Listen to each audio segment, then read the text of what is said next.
Hey guys! Welcome to our online service. Today we are finishing our series called The You Effect.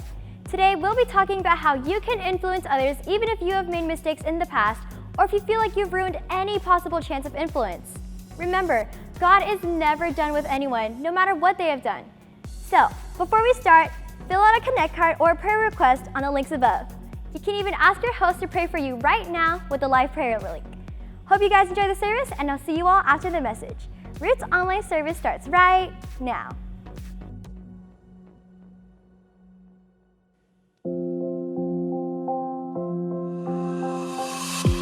I close my eyes and colors fly. There's no hiding from your grace. I can't deny your heart from mine, and it's unrelenting.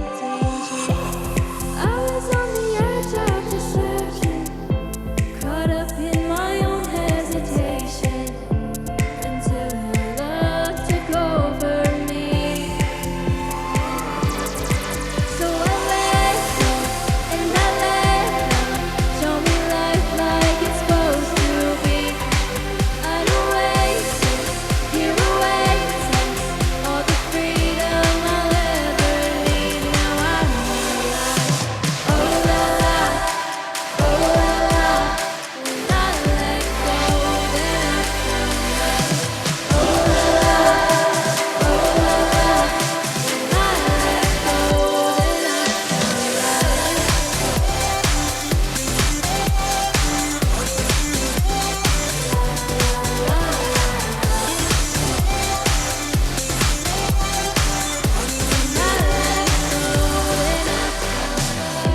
The higher way is calling me to a life unlike before.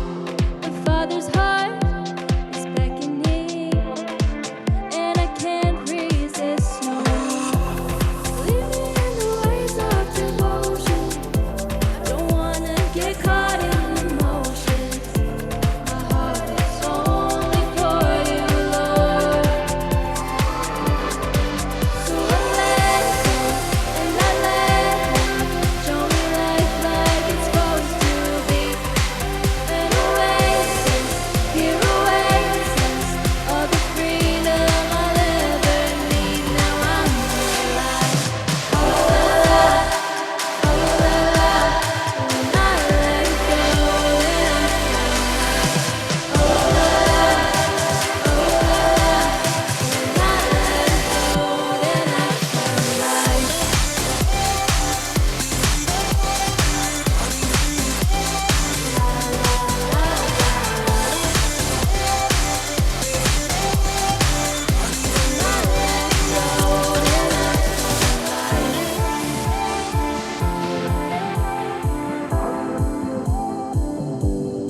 So I let go and I let love show me life like it's supposed to be. An oasis, here oasis, all the freedom I'll ever need. Now I'm alive. When I let go, then I found life. When I let go, then I found life.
Your love is devoted, like a ring of solid gold, like a vow that is tested, like a covenant of old. Your love is enduring through the winter rain and beyond the horizon, with mercy for today. Faithful you have been, and faithful you will be. You pledge yourself to me, and it's why I sing. Your praise will ever be on my lips, ever be on my lips. Your praise will ever be on my lips, ever be on my lips. Your praise will ever be on my lips, ever be on my lips. Your praise will ever be on my lips, ever be on my lips.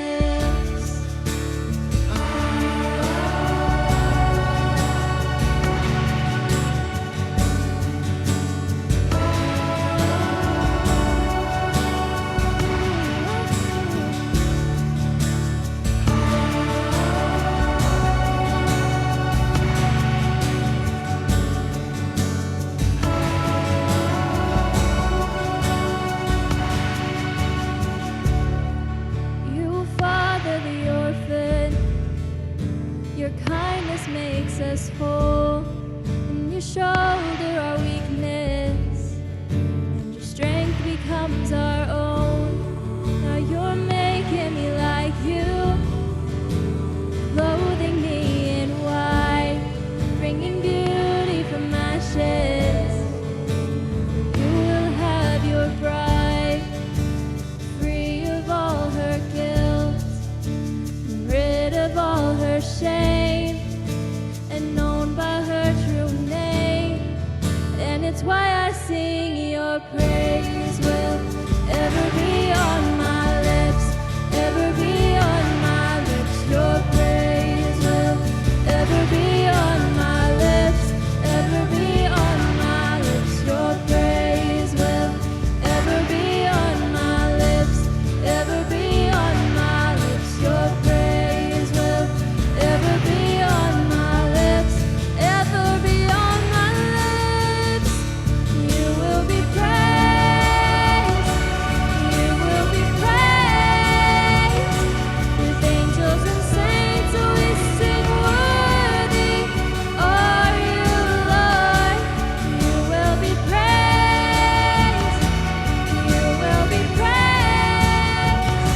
With angels and saints we sing, worthy are you, Lord. You will be praised, you will be praised.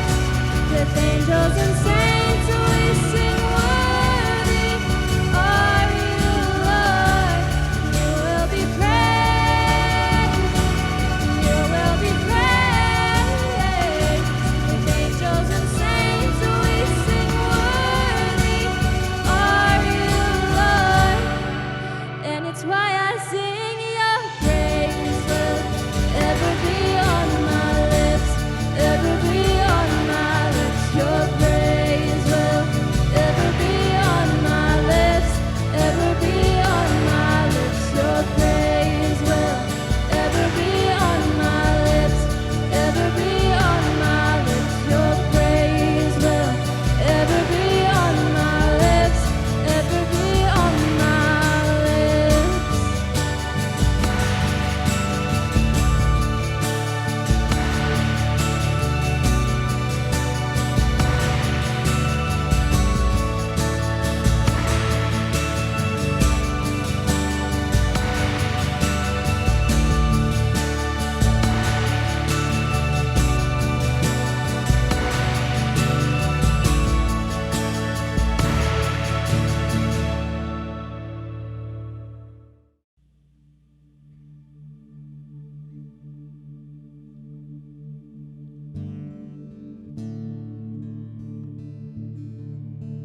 You can have it all, Lord. Every part of my world. Take this life and breathe on this heart that is now yours. You can have it all, Lord. Every part of my world. Take this life and breathe on this heart that is now yours.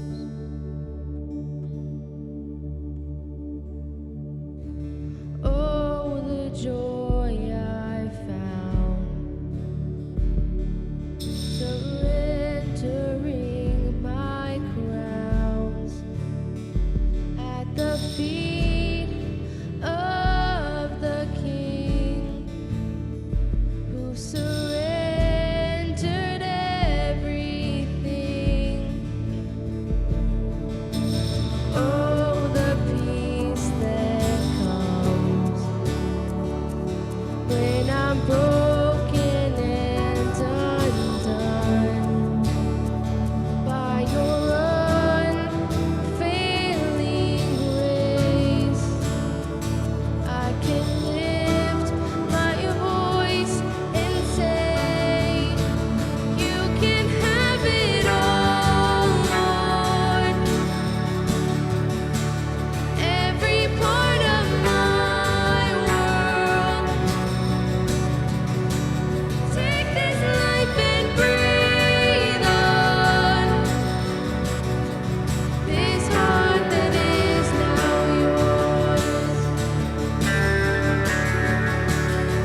take this life and breathe on. This heart that is now yours.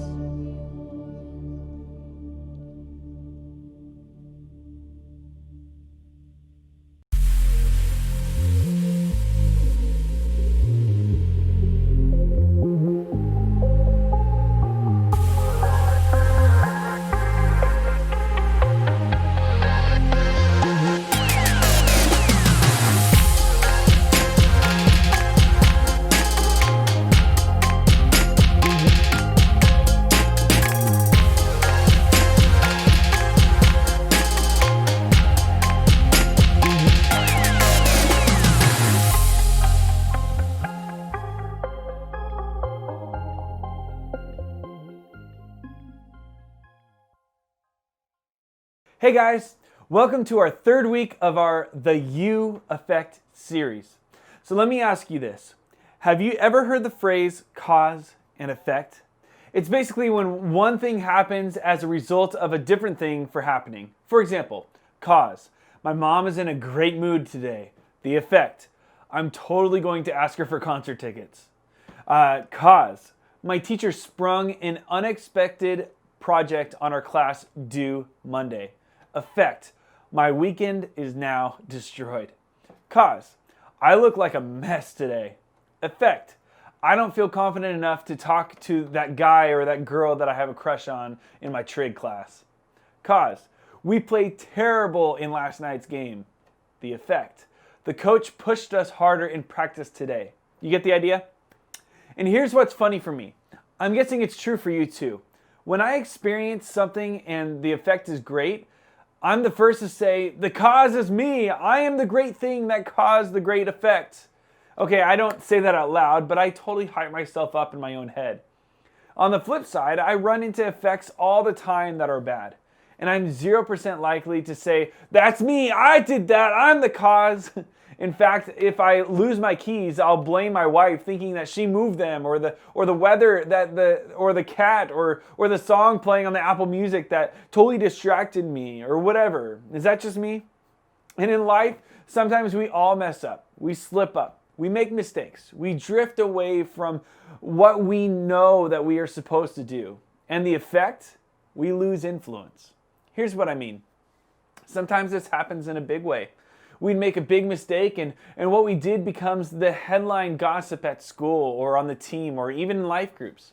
Maybe it involved getting high at a party or nude pics that went public, or maybe a run-in with the police, or just something stupid that we did that everybody found out about. Whatever we did was the cause. And the effect is people that look up to us take a step back.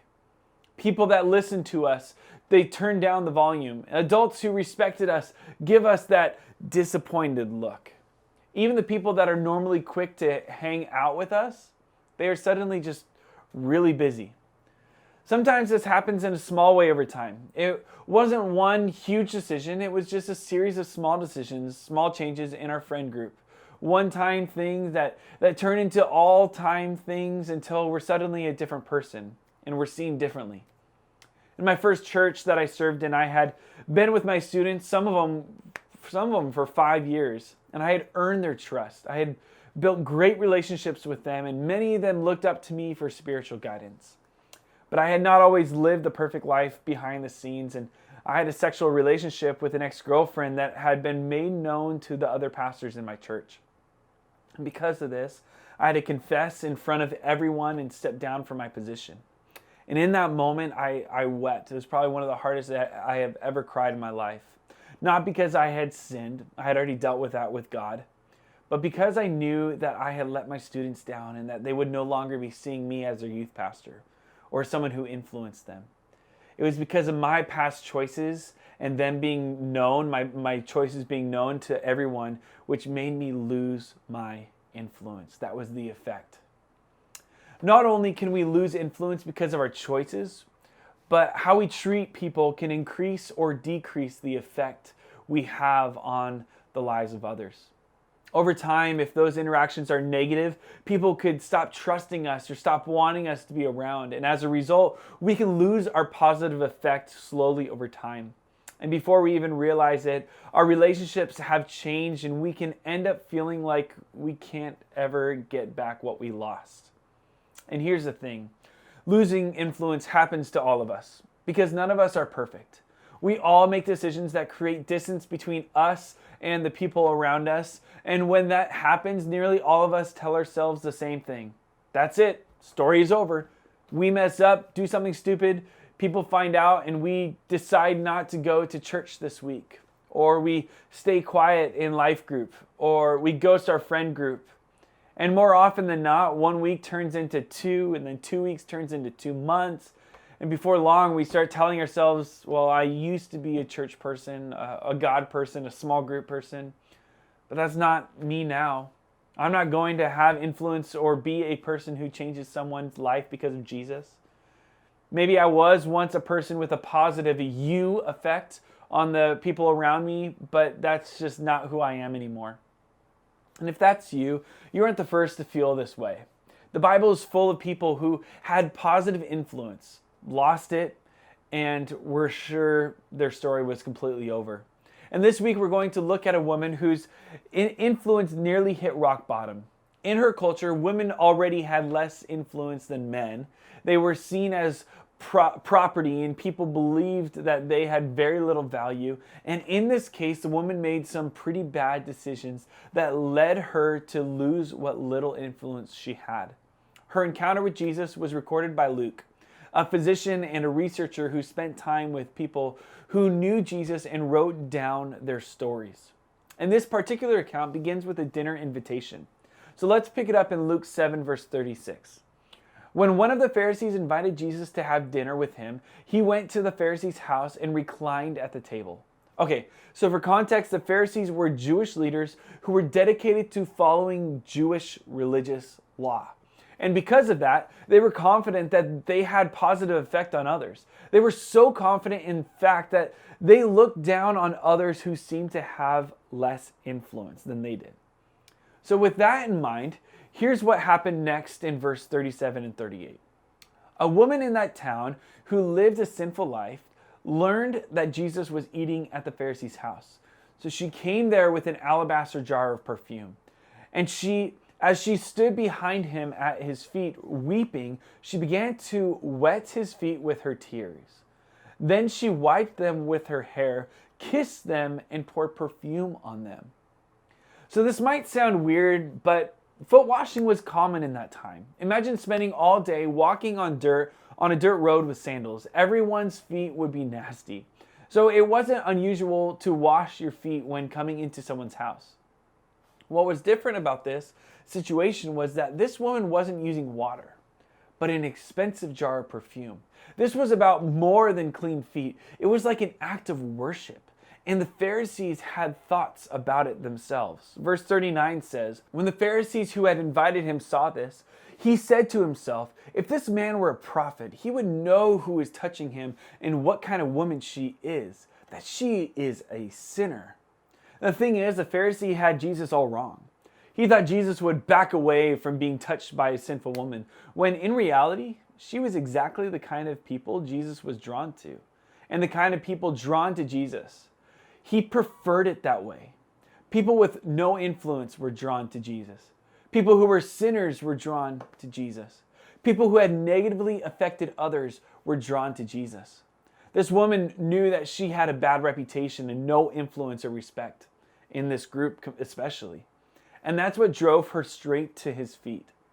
Her appreciation for Jesus was fueled by her own inadequacy. She didn't hide from Jesus because she didn't measure up. Instead, she got close to him and worshiped him. Then Jesus tells us a story, and goes on in verse 41 through 48. It says, then he turned toward the woman and said to Simon, do you see this woman? I came into your house. You did not give me any water for my feet, but she wet my feet with her tears and wiped them with her hair. You did not give me a kiss, but this woman from the time I entered has not stopped kissing my feet. You did not put oils on my head, but she has poured perfume on my feet. Therefore I tell you, her many sins have been forgiven, as her great love has shown. But whoever has been forgiven little loves little. Then Jesus said to her, "Your sins are forgiven." And Simon looked at this woman and probably saw her as nothing. But when Jesus looked at her, he saw something completely different. He saw potential and purpose and a positive effect for her future. You see, up until this point, the cause and effect this woman's life looked like this. Cause: she was a sinner. Effect: people looked down on her and thought negatively about her. But this was the cause and effect of Jesus' response to her. Cause: Jesus loved her. The effect: Jesus forgave her and gave her a new start. No matter what you've done or how bad of a person you think you are, or how people may see you because of what you've done, you are loved by Jesus. And you are free to love him back. You don't need to get it together, make up for anything, or try to be good until you can actually hang out with Jesus. In fact, what's incredible about Jesus' encounter with this woman is afterwards she had more influence than she could have ever imagined herself. To be clear, her story has been told and she has been used as an example of faith for thousands of years. Her you effect may have once been almost gone, but it became bigger than she could have ever imagined. Because of her decision to take a step towards Jesus, her story was redeemed through Jesus. Her lost influence, her lost reputation, and lost standing weren't lost forever. Think of it this way. Because of Jesus, we can change the effect we have on others. Just like the woman in the story, our mistakes don't have to erase the potential for a positive effect. Jesus has always been about new starts and do-overs. Maybe you're sitting here today feeling like you relate to this story because you've made some decisions that you regret, or you just assumed your bad decisions meant you weren't the kind of person God would want to use. Or maybe you feel like you've made decisions that have caused you to lose your influence with the people around you. Sure, God forgives, but people still talk, right? Can you even change that? And either way, here are a few steps that you can take to change directions. The first one is reflect.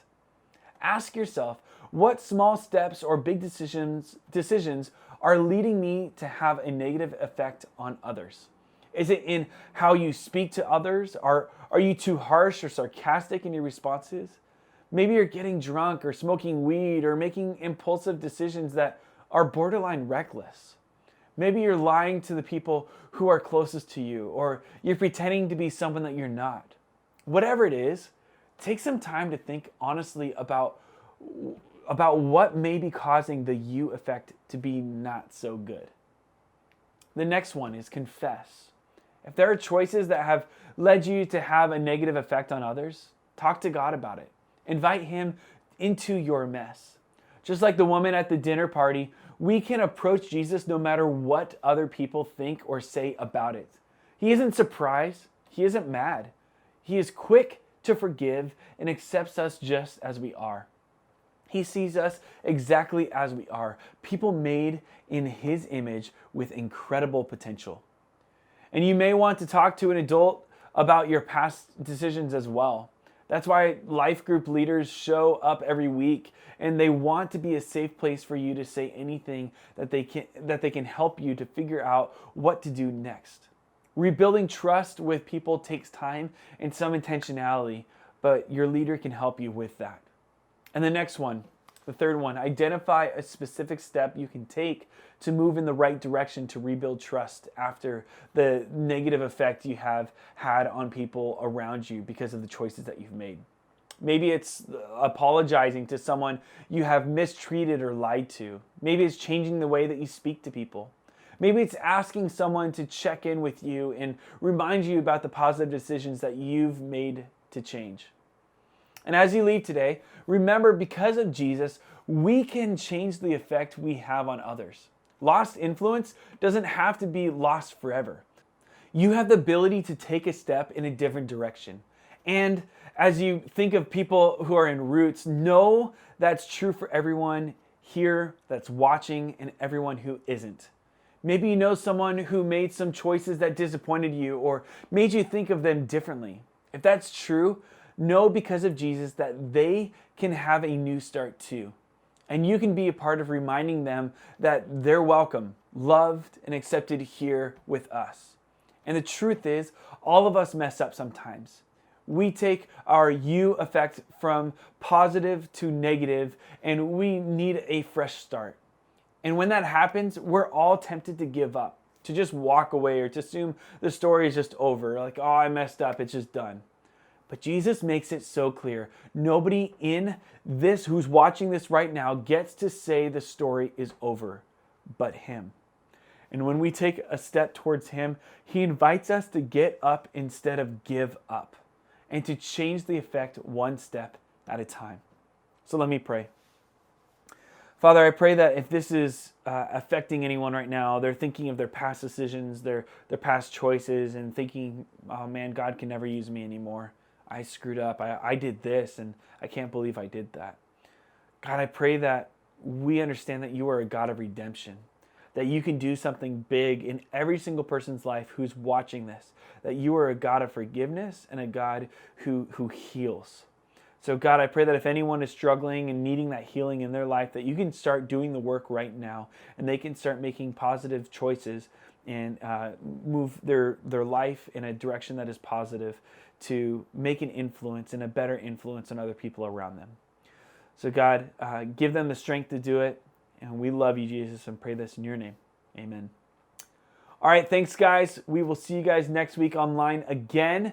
I hope you have a wonderful week. Love you. Bye.